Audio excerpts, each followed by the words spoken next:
importa, los que seamos, así seamos uno, no importa. Nada más un favor, no.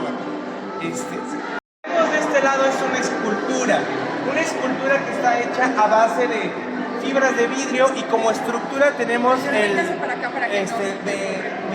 metal. Bueno, esta escultura justamente representa lo que anteriormente era un mamut de la especie colombino. En el mundo existía una gran variedad de estos animalitos. Aquí en México existieron y otros dos. Más chiquitos. Exactamente, más chiquitos, este es el mamut colombino, el gonfoterio y el mastodonte. Sin embargo, del que más se conoce, del que más tenemos información por los restos que se han hallado, es que es el mamut colombino. Aquí se encontró una gran variedad de estos animalitos. Y bueno, en representación de esto justamente crearon esta escultura que tenemos de este lado, que es una obra de un artista que se llama Sergio de la Rosa. Esta obra tiene una altura de 4 metros de alto y pues justamente representa más o menos el tamaño que tenía este animal hace miles y miles de años. ¿Qué periodo histórico estamos hablando? De entre 20 a 100.000 años aproximadamente. Ahora pasamos de ser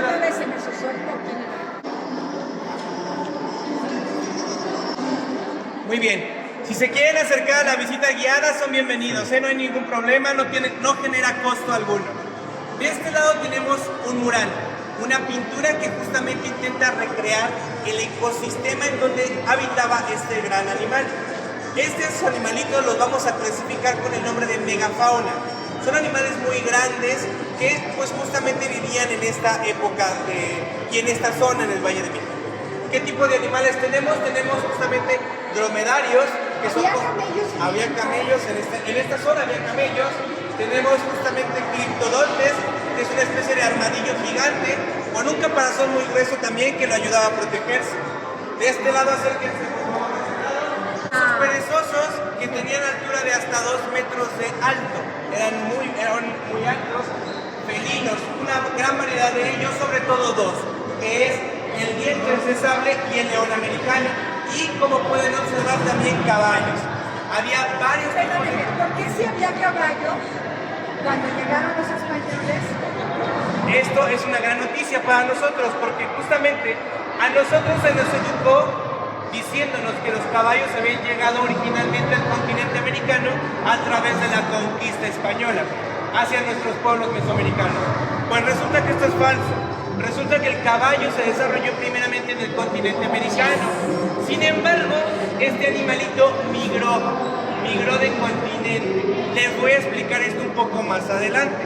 Pero el caballo se desarrolló primeramente aquí, en el continente americano. Muy bien. Aquí antes había un lago inmenso, que es esto que tenemos de este lado. Es un lago en donde había también una gran cantidad de animales, entre peces, lagartos y anfibios sobre todo. Uno en particular que es el que tenemos aquí a este lado, que es el ajolote. El ajolote es un anfibio que proviene de estas épocas que se conocen como el Pleistoceno y que ha logrado adaptarse y desarrollarse en diferentes partes y diferentes tipos de ecosistemas. Muy bien, recuerden, este tiempo histórico en el que nos vamos a trasladar se va a llamar Pleistoceno, que se caracteriza por esto, por la presencia de grandes mamíferos y segundo por el clima. Es un clima mucho más frío de lo que tenemos hoy en día. Sí, porque había agua. Exactamente. Ahora, vamos a hacer una actividad, por favor. Nos vamos a poner así como estoy yo, nada más que mirando de frente. De este lado, por favor. Mirando de frente. Muy bien. Vamos a observar a este mamut que tenemos de este lado, por favor. Lo vamos a observar y vamos a caminar de manera lateral sin dejar de ver el mamut, por favor. Empezamos a caminar, no dejen de ver el mamut y ustedes me van a decir qué es lo que hace el mamut. Sí, me quiere mucho. Los quieren mucho, ¿sí ven? ¿Sí ven de este lado, chicos? Muy bien. Pues justamente el mamut nos sigue, incluso parece que se mueve, que tiene movimiento el cuello. Bueno, esta es una técnica artística que se le conoce con el nombre de cinética. El artista Aislinn Narváez intenta recrear el movimiento y la mirada del mamut, con lo que nos da la bienvenida a el Museo Paleontológico de Santa Lucía, Quinametsin. Quinametsin es una palabra de origen náhuatl que significa grande. Pasamos a la primera etapa. Sí, dígame. Las ballenas y estos tienen pececitos que los siguen. Aquí me di cuenta que son mariposas. Sí, exactamente. O sea, las mariposas Lo que mismo. llaman los mamuts. Sí, exactamente. Pasamos de este lado, por favor. Te digo que yo tengo un olfachito. Sí. Pues este complejo es un complejo que justamente tiene pocos años de haberse aperturado. Tenemos apenas 3 añitos. Nosotros abrimos puertas un 10 de febrero del 2022. Pero a pesar de que somos un museo muy nuevo, somos uno de los museos mayormente visitados en la República Mexicana. Muy pocos museos se pueden comparar con esta riqueza cultural que nosotros afortunadamente tenemos y que encontramos aquí cerquita, muy cerca aquí, en el aeropuerto Felipe Ángeles. Bien, como tal, este complejo se edifica en un espacio de 7,000 metros cuadrados, que comprende el estacionamiento que tenemos aquí al lado, el área de investigación, que está a cargo del INAH, y como tal el museo, que se divide en 8 salas. Cada una de las salas tiene una temática diferente, pero en su conjunto nos ayudan a entender y comprender la presencia de estos grandes animales y el contexto geográfico en donde se desarrollaron. Pasamos a la primera sala, por favor. Muy bien, adelante, por favor, sigan avanzando. De este lado justamente tenemos un mapa en el cual vamos a ubicar principalmente 4 entidades federativas. Por la parte de arriba tenemos el estado de Hidalgo, por la parte de abajo tenemos el estado de México. Aquí en la zona centro tenemos lo que actualmente es la Ciudad de México y por aquí abajo tenemos el estado de Morelos.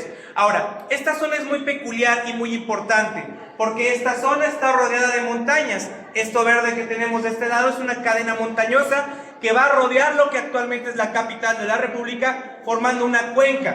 Justamente de ahí proviene el nombre de Cuenca del Valle de México. Ahora, estas montañas van a jugar un papel muy importante en el desarrollo del ecosistema en toda esta zona, porque varias de estas montañas en realidad en algún momento fueron volcanes que van a estar haciendo erupción durante mucho tiempo. Incluso aún hoy en día tenemos un volcán que está en activo. ¿Sí saben cuál es, verdad? Exactamente, el Popo o Don Goyo. Don Goyo justamente forma parte de esta cadena montañosa que le va a dar condiciones geológicas muy particulares a todo el Valle de México.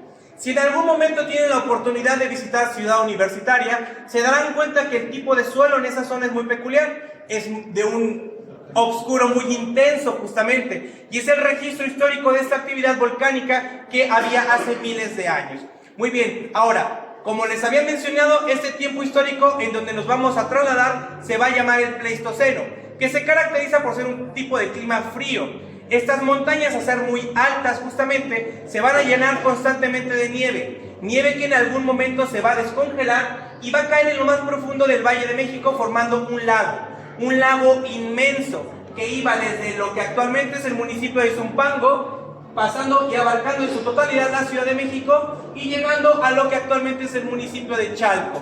Hoy en día de este lago solamente tenemos 3 fracciones de él, que es el lago de Texcoco, el lago de Xochimilco y afortunadamente el año pasado con las intensas lluvias renació el lago de Zumpango. Pasamos de este lado, por favor. Pues justamente de este lado tenemos una imagen, una recreación en donde podemos observar esta actividad volcánica que había hace miles de años.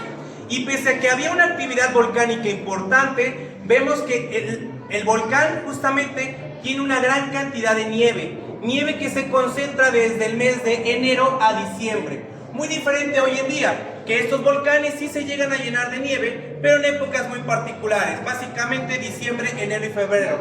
El resto del año se encuentran secos. De hecho, como pueden observar en esta maqueta que tenemos aquí de este lado, pueden ver que justamente la nieve iba desde las faldas del volcán hasta su punto más alto. Esta época es justamente en donde se desarrollan lo que eran los glaciales. Hoy en día, desafortunadamente, los glaciales se encuentran extintos. Ya no hay glaciales en estos volcanes. Pero estos glaciales jugaron un papel muy importante hace miles de años, porque justamente estos glaciales van a estar alimentando constantemente de agua el lago que se encontraba en las más profundos del Valle de México, que es lo que tenemos de este lado.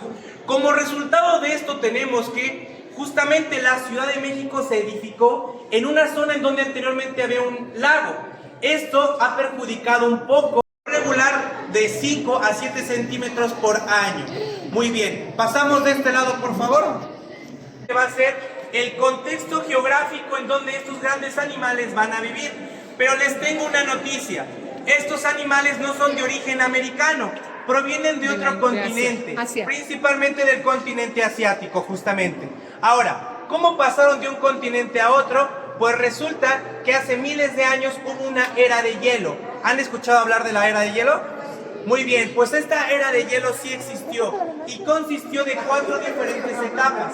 Durante estas etapas, los casquetes polares, tanto del norte como del sur, se congelaron tanto que formaron puentes naturales entre el continente americano y el continente asiático, sobre todo en su estrecho más cercano de estos dos continentes, que es el estrecho de Bering. A través del estrecho de Bering, estos grandes animales de origen asiático pasaron al continente americano buscando mejores tierras para poderse alimentar. El mamut fue uno de ellos, pero no fue el único. Más de 80 diferentes animales pasaron de un lado a otro buscando mejores tierras para poder vivir. Pasamos de este lado, por favor. ¿Y el caballo por dónde se fue a Asia? ¿Perdón? ¿El caballo por dónde se fue? También por el estrecho de Bering. Su colaboración. Levanten la mano, por favor, quien ha visto la película de la Era de Hielo. Creo que la mayoría, ¿verdad? Muy bien, excelente. Recuerden, por favor, ayúdenme a recordar, ¿cómo se llama el mamut que sale en la película de la Era de Hielo? Exactamente, Mani. Manito es una especie de mamut de tipo lanudo. ¿Qué diferencias pueden ver con este mamut que tenemos acá? No es muy lanudo. Exactamente, el peludo, no tiene tanto pelo. Pues resulta que Mani habitó las zonas más frías del continente americano, lo que actualmente es Alaska, Canadá y Estados Unidos. De este lado tenemos a nuestro mamut de tipo colombino, una especie totalmente diferente. Sin embargo, a pesar de que no tiene tanto pelo, este animalito era mucho más grande que lo que era Mani. Tenía una altura de 4 a 6 metros de alto y un peso de 5 a 10 toneladas, lo que lo hace uno de los mamíferos más grandes que se desarrollaron en el planeta Tierra. Este mamífero justamente habitó las zonas norte de México, el centro, la península de Yucatán y algunas zonas de Centroamérica. Por la parte de atrás de ustedes van a ver una pieza muy importante para comprender a este animalito. ¿Qué creen que sean, chicos? Sus colmillos. No. Es la mandíbula, exactamente. La mandíbula que contiene dientes. A través del estudio de los dientes podemos saber nosotros qué tipo de alimentación tenía este animalito. Sabemos que es totalmente herbívoro, porque no tiene colmillos justamente. Tiene muelas que sirven para triturar. De hecho, este animalito no mastica. Lo que hacía era triturar. Constantemente trituraba sus dientes, provocando que sus dientes se desgastaran continuamente.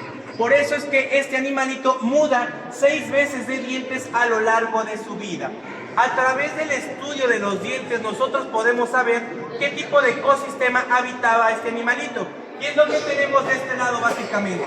Es un lugar que ustedes pueden observar que se ve frío, que llueve mucho, que hay una gran cantidad de pasto y una gran cantidad de agua. El ecosistema perfecto en donde va a habitar el mamut colombino. Pasamos de este lado, por favor. Esta pieza es original. Venga, sí, es original. Venga, de este lado. Me acaban de preguntar algo muy importante. Si la pieza, la mandíbula que tenemos de este lado es original. Sí, todas y cada una de las piezas óseas que van a ver expuestas en este museo son originales y fueron encontradas en el proceso de excavación y construcción del aeropuerto Felipe Ángeles. Muy bien, de este lado... Y gracias a Dios encontraron patriotas que no se lo robaron y los vendieron y los pusieron en el museo. Muy bien. Otros mexicanos, por favor. Recoge esta basurita. Mexicanos, seamos patrióticos, no tiremos la basura, no es en su lugar, por favor. Muy bien, muchas gracias.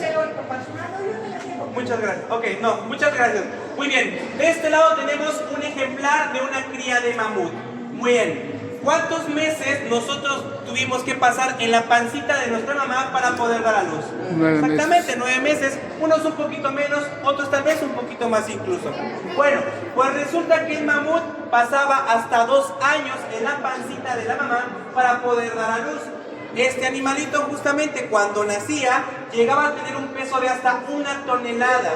Era un animalito que ya nacía con un peso bastante importante. Así es que la mamá, las hembras, por lo regular solamente tenían una cría de mamut por periodo. No podía tener más de 2 porque justamente era tan grande y tan pesado que pues, se le dificultaba en el momento de labor de parto. Muy bien, de este lado vamos a tener una pieza justamente ósea muy importante para nosotros. Si se quieren acercar, por favor, van a poder notar que en esta punta tiene un brillo muy particular y muy interesante. Acérquense por favor y podrán notar que tiene un brillo muy importante. Si ya lo vieron, por favor háganse para atrás para que las demás personas lo puedan observar. Acérquense por favor, acérquense, podrán notar que esta punta tiene un brillo muy particular. Vente mi amor, vente para acá para que puedas ver cómo es que brilla. ¿Sí alcanzan a ver que brilla de este lado? Muy bien, bueno. Esto ha sido muy importante para nosotros, chicos, porque justamente a través del estudio de esto que brilla, podemos comprender el tipo de aguas que se encontraban en esta zona. Estos son sales y minerales, justamente. Sales y minerales que se incrustaron en la estructura ósea de este animal. Esto ha sido muy importante, porque sabemos justamente la importancia que tenía el agua para estos animales. Hoy en día, por ejemplo, los 2 lagos que nos quedan, bueno, los 2 principales lagos que nos quedan, mantienen 2 tipos de agua totalmente diferentes. El lago de Texcoco tiene un tipo de agua salada y el lago de Xochimilco tiene un tipo de agua dulce. Esto hace al Valle de México un lugar fundamental para la biodiversidad, porque habían animales que necesitaban de agua dulce para vivir y animales que necesitaban de agua salada para vivir. De hecho, el mamut era una especie, era.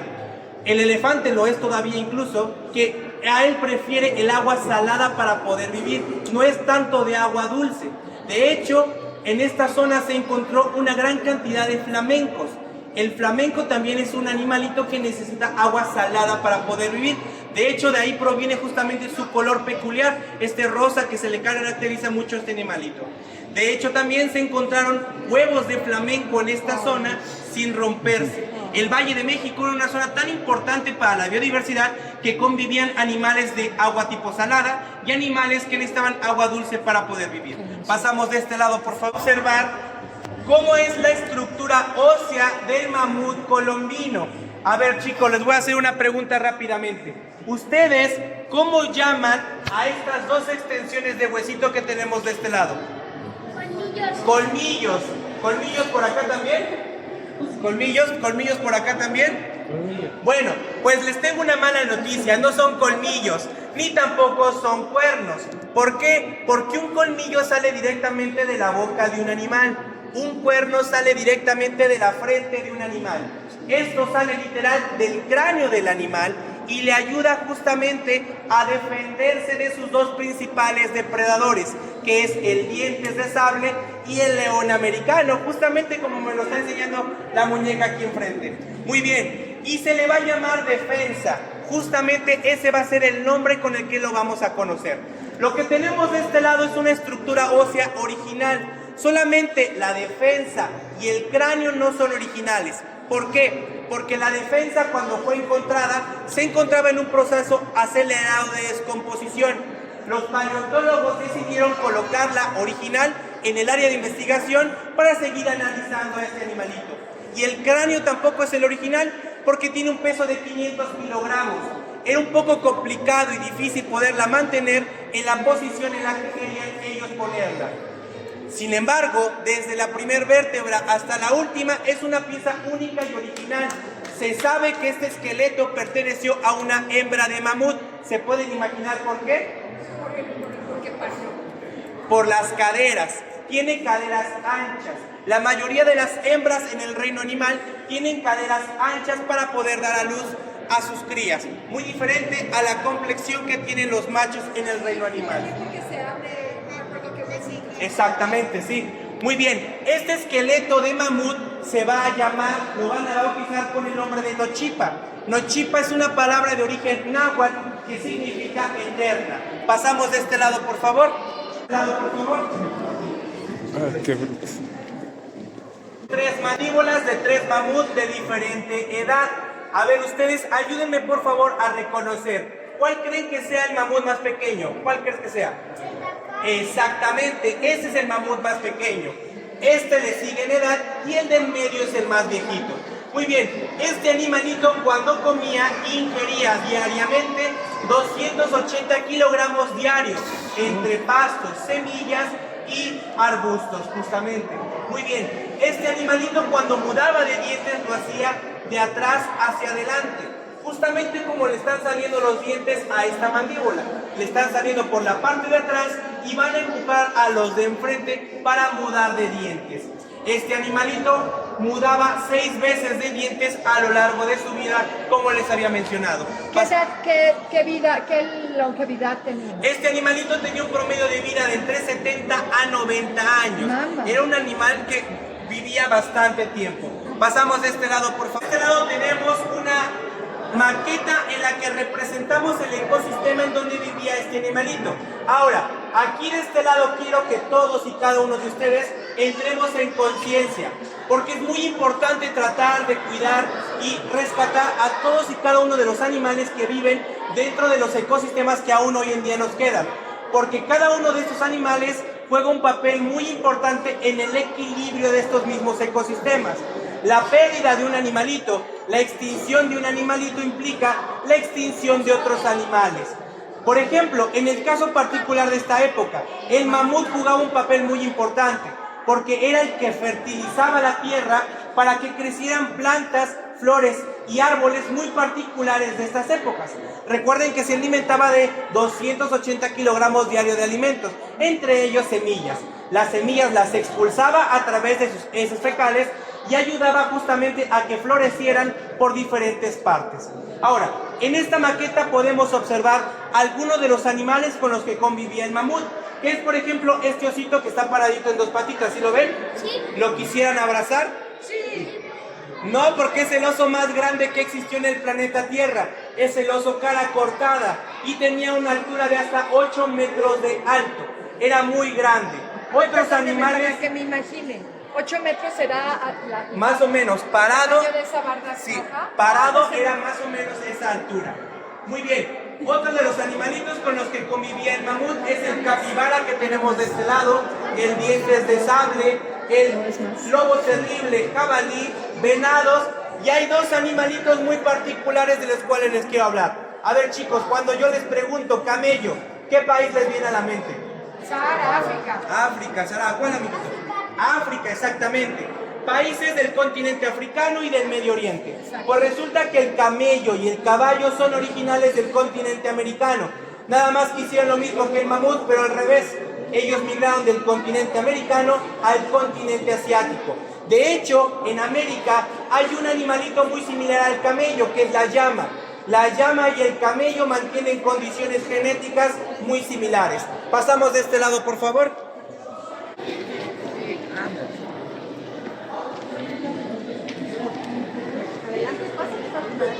Muy bien chicos, pues bueno, para nosotros es muy importante que sepan que México es uno de los 5 países con mayores registros óseos de estos animalitos.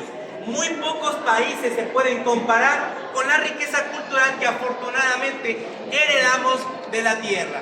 Como resultado de esto tenemos que durante todo el proceso de excavación, más de 200 ejemplares de camello, más de 70 ejemplares de caballo. Esto, por ejemplo, es la garra de un oso perezoso, justamente.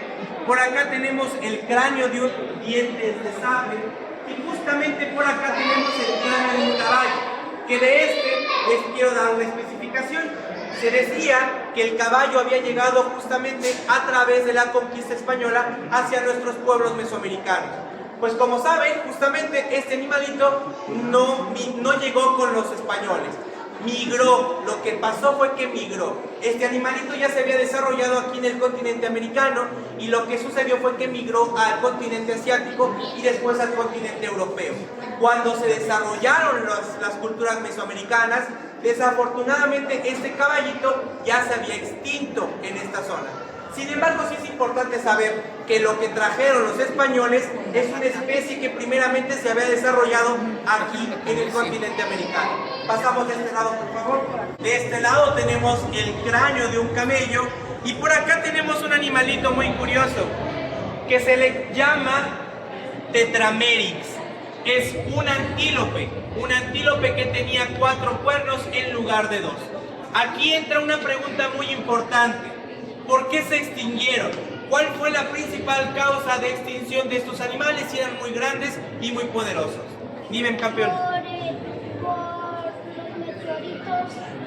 Bueno, esta sí es una principal teoría, pero no fue los meteoritos como tal.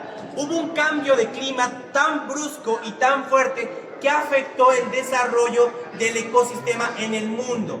Recuerden que venimos de una época en donde había una era de hielo. Esta era de hielo llegó a su etapa final y la Tierra se comenzó a calentar. Se empezó a calentar y las plantas, acostumbradas a un tipo de clima frío, tuvieron que cambiar su estructura molecular y genética, haciendo que ya no entregara los nutrientes necesarios que estos animales necesitaban para poder sobrevivir, llevándolos a un proceso de extinción. Se cree que fueron más de 30 diferentes animalitos los que se extinguieron. Les voy a presentar de este lado cuáles fueron. Dime. Este es el cráneo. Este es el cráneo, este es una costillita. Es una costillita. Tenemos por acá el caballo mexicano, justamente, el dientes de sable que tenemos por acá, el oso perezoso de Shahá, el león americano, que era mucho más grande que el león africano que hoy en día existe, el oso perezoso gigante, el lobo terrible, el cliptodonte, el camello americano, el mamut y el bisonte. Hoy en día tenemos un tipo de bisonte, sí lo conocen, ¿verdad? Exactamente, es mucho más chico. Este llegaba a tener altura de hasta 2 metros de alto, más grande que el que hoy en día existe. En el zoológico que está al lado de Pexú, en Villa Olímpica, ahí hay bisontes. Es el zoológico de Lagos. Y son animales muy grandes y muy poderosos. Ahora, imaginémonos, este animal que era mucho más grande todavía y más con una cornisa más grande, pues se ha de haber visto muy imponente. Muy bien, aquí abajo tenemos otros animalitos que son más pequeños, ¿sí los ven, verdad? Sí. Estos animalitos son los que hoy en día tenemos y sí convivían con la megafauna. Pero ¿qué pasa? ¿Por qué los grandes se extinguieron y los pequeños no? Comida. No, esto se debe a una condición genética que todos en el reino animal tenemos. ¿Evolucionaron? No, se le llama selección natural. Es un principio teórico que desarrolló un científico inglés que se llama Carlos Darwin. Él menciona que hay animales que son más aptos para poder sobrevivir a cambios de clima bruscos.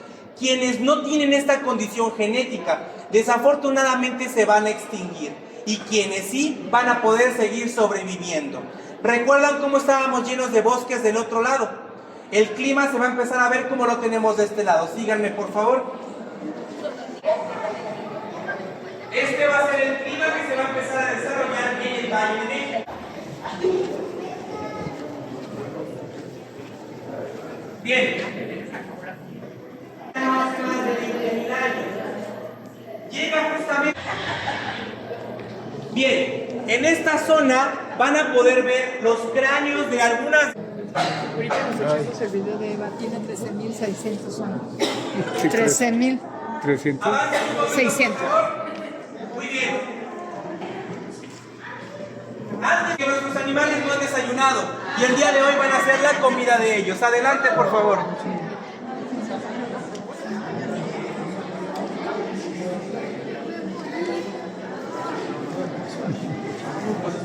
Y otra vez, que se me olvidó su nombre. Ulises. Ulises. ¿Cómo no?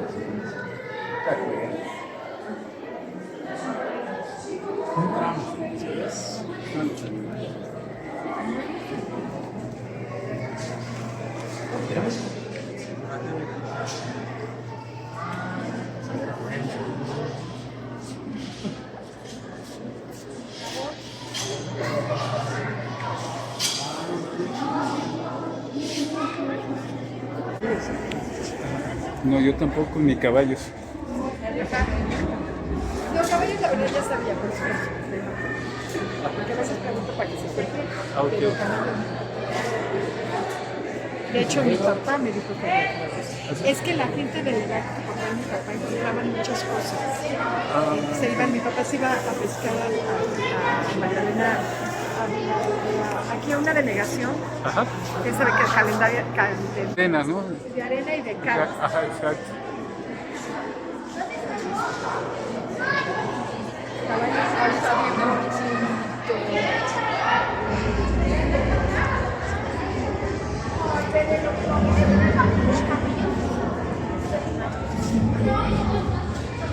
Esto, vengan a verme los ojitos a este. Es una.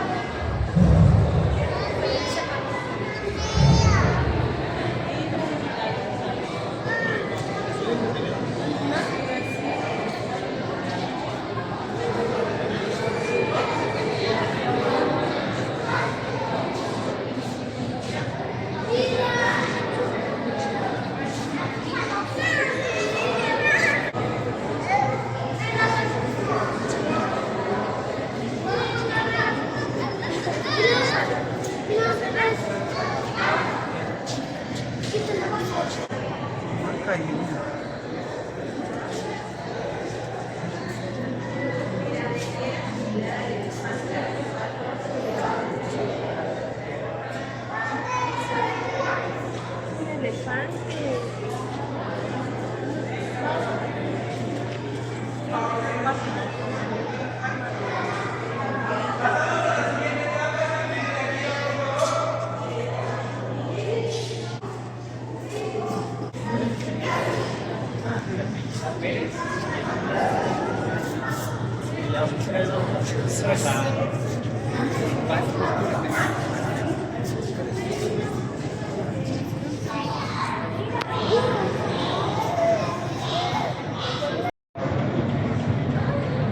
¿Cuál?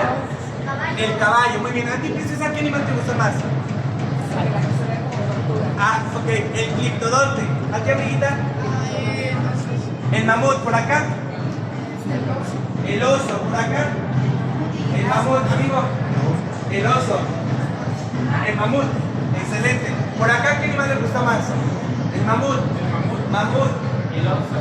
El de la cara cortada. Yo me acuerdo muchos, todos. Todos. Por acá, amiguita, ¿qué animal te gusta más? El lobo terrible. El lobo terrible.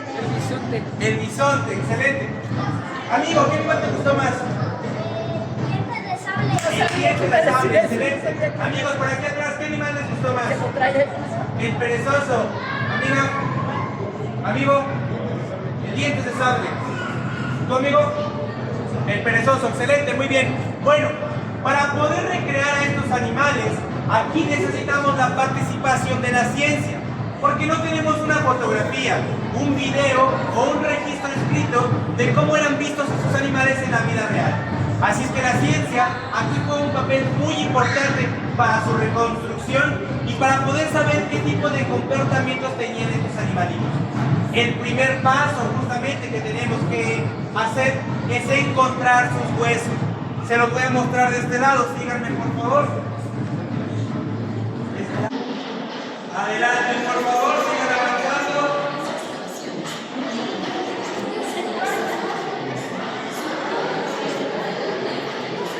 Sigan avanzando, por favor. Pues justamente lo que tenemos debajo de nuestros pies es un ejemplo de excavación y recuperación de los cuerpos óseos que se encontraron en el aeropuerto Felipe Ángeles. Como podrán notar, para su rescate se necesitan herramientas que nosotros mismos hemos ocupado en algún momento. ¿Qué tipo de herramientas pueden ustedes? Pico, exactamente, pala, ¿qué otra? Carretilla, por acá abajo hay escaleras, brochas, cinceles, bueno, hasta instrumentos de plástico nos sirven para recuperar esos cuerpos óseos. Sin embargo, cuando son expuestos esos huesos, se les ponen químicos que sirven para que el hueso no se contamine y se fracture. Hay que imaginar que estuvieron atrapados los miles y miles de años en una sola posición. Su exposición a un nuevo ambiente implica que se fracturen o se contaminen. Este tipo de excavaciones van de 3 a 6 metros de profundidad y logramos tener contacto con esto a través de la coincidencia. o a un Tren Maya, es cuando tenemos contacto con este tipo de riquezas culturales. Por eso es muy importante que todos y cada uno de ustedes valore el suelo nacional, porque el lugar en el que excavamos, lugar en el que encontramos un registro histórico de nuestro pasado. Recuerden que es muy importante saber de dónde venimos, en dónde estamos y a dónde queremos ir como un país. Pasamos de este lado, chicos, por favor. Ulises González nos dio una estupenda recorrido en el museo. Como tenemos algunas sugerencias, nos informó, señálele, ¿no?, que en este QR podemos mandar sugerencias. Una de las primeras sugerencias es que le den un altavoz a este señor, porque los salones son muy grandes y es mucha la gente y tiene que forzar su voz. Otra de las sugerencias es que nos den un pequeño reglamento y que la gente no tire basura. Otra de las sugerencias es que cacareemos la maravilla de museo que tenemos. Gracias, señor Ulises González. Hoy es 23 de marzo 23. del 2025.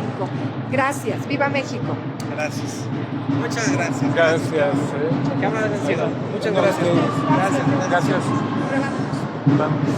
Bueno, ¿quieres ver eso? Es que yo prefiero verlo del museo. Sí, no, yo también, eso lo vemos en el centro. Bueno, vamos a ver que igual es algo un poquito diferente. Ajá. Nos faltó ver muchas cosas, como comprenderás.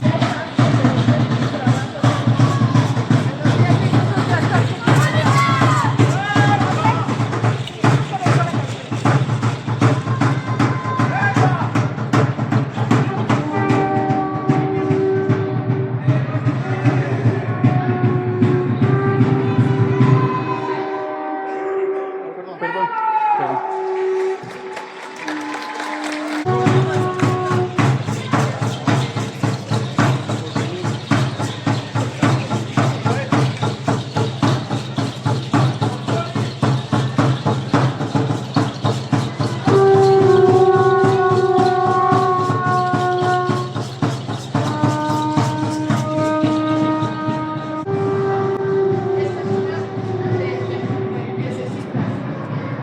Una exposición temporal, se llama Recuperando la historia de Santa Lucía, salvamento arqueológico. El Aeropuerto Internacional Felipe Ángeles y la Base Aérea Militar número 1, General Alfredo Lezama Álvarez, se ubican al noreste de la Cuenca de México y ocupan más de 3.700 hectáreas. En esa gran extensión se realizaron, gracias a la colaboración en el Instituto Nacional de Antropología e Historia y la Secretaría de la Defensa Nacional, excavaciones paleontológicas de las que se obtuvieron numerosos restos de fauna hoy extinta y excavaciones arqueológicas que proporcionaron evidencias de quienes habitaron Santa Lucía y poblaron aldeas y barrios en las orillas del lago Xaltocan desde cientos, mil, no sé cuánto, no sé por qué no se ve, en 1150 a 1521 en la época prehispánica. Esta exposición trata de su historia. Se demuestra también que hace muchísimos años hubo fauna sorprendente como los caballos y los camellos.